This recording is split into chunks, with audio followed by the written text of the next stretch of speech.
વાલીઓ અને પોલીસ વચ્ચે થયું ઘર્ષણ। અમદાવાદના કોકરા વિસ્તારમાં આવેલી 7th ડે સ્કૂલમાં વિદ્યાર્થીઓના મૃત્યુના પગલે ભારેલા અગ્નિ જેવી પરિસ્થિતિ સર્જાઈ હતી।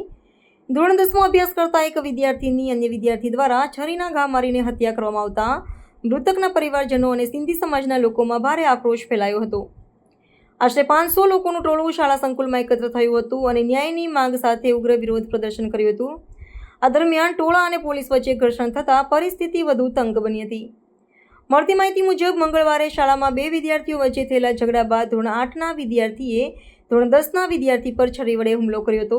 ગંભીર રીતે ઘાયલ થયેલા વિદ્યાર્થીને તાત્કાલિક હોસ્પિટલમાં દાખલ કરવામાં આવ્યો હતો, જ્યાં સારવાર દરમિયાન તેનું મૃત્યુ થયું હતું। આ ઘટનાના સમાચાર ફેલાતા જ મૃતકના પરિવારજનો અને સમાજના લોકો શાળાએ પહોંચ્યા હતા અને શાળા સંચાલકોની બેદરકારી સામે રોષ વ્યક્ત કર્યો હતો।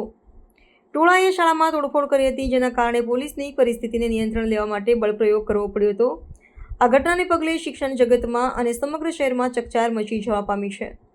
પોલીસે આરોપી વિદ્યાર્થીની અટકાયત કરી છે અને તેની સામે હત્યાનો ગુનો નોંધીને વધુ તપાસ હાથ ધરી છે। મૃતક વિદ્યાર્થીના પરિવારજનોએ શાળા પ્રશાસન પર સુરક્ષામાં બેદરકારીનો આરોપ લગાવ્યો છે અને જવાબદારો સામે કડક કાર્યવાહીની માંગ કરી છે। હાલમાં શાળાની આસપાસ પોલીસનો ચુસ્ત બંદોબસ્ત ગોઠવી દેવામાં આવ્યો છે અને પરિસ્થિતિ પર નજર રાખવામાં આવી રહી છે।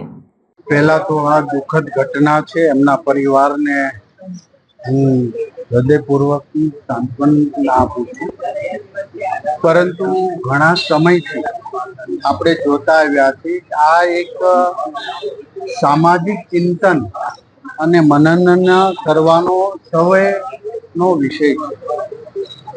નાના બાળકો યાની કે 10મું ધોરણ ભણતા એટલે કે હજી તો એ સમજદારીમાં આવ્યા છે, ત્યારે પણ આવા ગ્રુપો બનાવી ચપ્પુ જેવા હુમલા કરીને મોતને ઘાટ ઉતારી દેવું, આ એક સમગ્ર સભ્ય સમાજ માટે એક રેડ સિગ્નલ અને તમામ શાળાઓ, કોલેજો વગેરેમાં શાળાના આચાર્ય અને શિક્ષકોની આવા વિકૃતિ માનસિક ધરાવતા અને સોશિયલ મીડિયા સાથે સંકળાઈને પોતે હીરોગીરી કરવાનો શોખ થયો હોય એની ઉપર બાજ નજર રાખવી જોઈએ।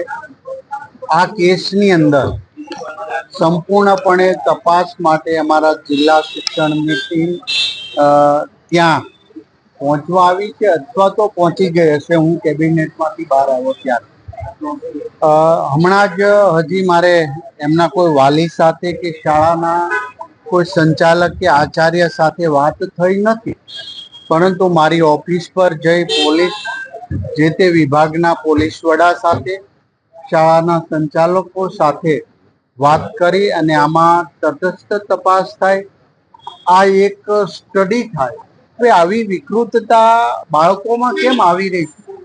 આ એક શિક્ષણની અંદર ભણતા નાના ટાબરિયાઓ કહી શકાય કે બાળકો, એમાં મર્ડર સુધી પહોંચવું એ ખૂબ જ ગંભીર બાબત છે।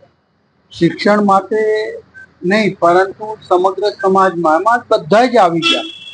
આ કોઈના ઉપર શાળા ઉપર ઢોળી દે કે વાલીઓ ઉપર ઢોળી દઈને તૂટી જવાની વાત નથી, પરંતુ હવે પછી આવા બનાવો ન થાય એ માટે સમગ્ર શિક્ષણ વિભાગની અંદર પણ અમે રાય લેશું અને એનું મનન અને ચિંતન થાય અને આવી માનસિકતા ધરાવતા ગ્રુપ ધરાવતા, એમાં પણ ગ્રુપ હોય છે કોલેજોમાં કે ચૂંટણી જીએસની ચૂંટણી થતી હોય ને રાગદ્વેષ, આ બાળકોને આપણે આધ્યાત્મિકતા સાથે શિક્ષણ પ્રાપ્ત થાય એવા હેતુ તો અમે બાળપણથી શરૂ કરી રહ્યા છીએ ને કર્યા છે, પરંતુ હજી આમાં ડીપમાં આની તપાસ થાય અને એ પરિવારને ન્યાય મળે એ બાબતે અમે ચોક્કસ પ્રકારે હમણાં મીટિંગ કરીશું।